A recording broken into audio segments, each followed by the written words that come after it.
Ladies and gentlemen, say hello to the XEV9E, Mahindra's flagship electric SUV.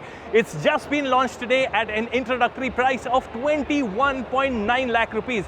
Over this video, I'll give you a quick overview of all that we know about what is a game-changing model for Mahindra.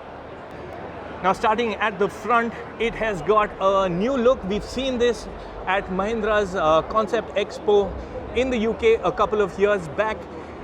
It's got very angular design elements. You can see there's large wraparound LED element, a concealed grille, the air intake is lower down, and as you can see, radar for the ADAS system. Now at the sides, this is where it gets interesting.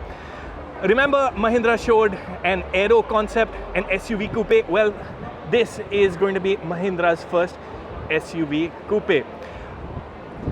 Here you go. This is the defining element of the 9E. Now at the back, it's got a pretty long overhang, if you see over here. And again, this wrap around LED element for the tail lights. You also get this spoiler kind of look at the top of the windscreen. As you can tell, it's a pretty high deck tail. You get a space saver spare tire in the 9E, which is a good inclusion, but because the motor is placed under here and you have a spare tire, the loading lip is actually quite high and the usable space isn't all that much. You will be able to slide in large suitcases lengthwise, but there's not that much in terms of height, especially when you look to the top of the rear seat. Now the XEV9E is 4.7 meters long. It's slightly longer than the XUV700 that we are all familiar with. And the talking point is that it's not an electric conversion of the XUV700. This one is built on an all-new in-glow electric architecture, and this black bit that you see here is there to signify where the battery sits. Now talking of details, you get 19-inch rims and 20 inches are optional. A cool detail is the charging socket that sits here. You get two battery pack options. There's a 59 kilowatt hour with 231 horsepower electric motor, and there's also a 79 kilowatt hour with a 286 horsepower electric motor. Both electric motors make 380 Newton meters. The electric motor is mounted at the rear axle. Now on the inside, the basic feel is of being in a futuristic XUV700. So you get not one, not two, but three screens. So 12.3-inch digital dials, a 12.3-inch touchscreen for the infotainment system, as well as a dedicated 12.3-inch touchscreen for the front passenger.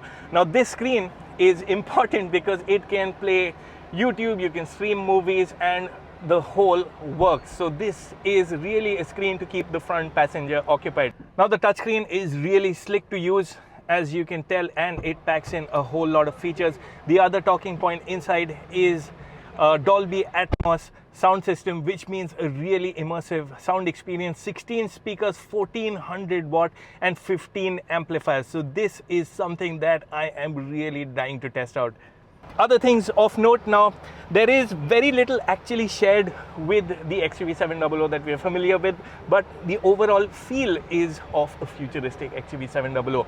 Talking specific features, you have a two-spoke steering wheel, a lot of buttons here. I guess these are for the regen buttons.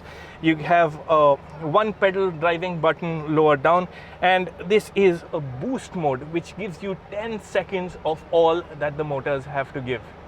Now the seats pack in ventilation, they're covered in leatherette, powered adjustment and memory. And of the other things that I have not touched upon, there's also a head-up display with augmented reality, the first India-made model to get this feature. You also get a panoramic glass roof, and I don't know if you can catch these lines on camera, but there's ambient lighting that extends onto the roof as well.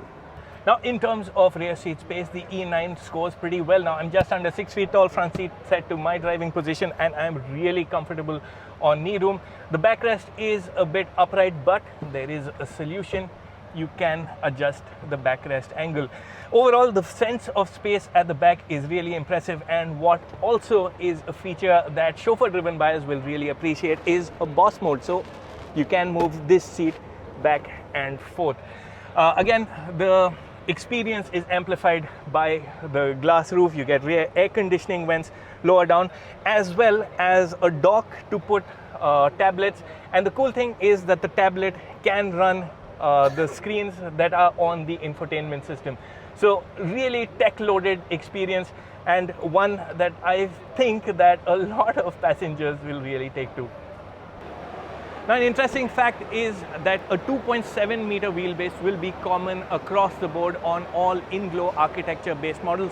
In fact, the B6E, which Somil will be covering for you in another video, is also based on the in-glow architecture, and that is significantly shorter at 4.3 meters.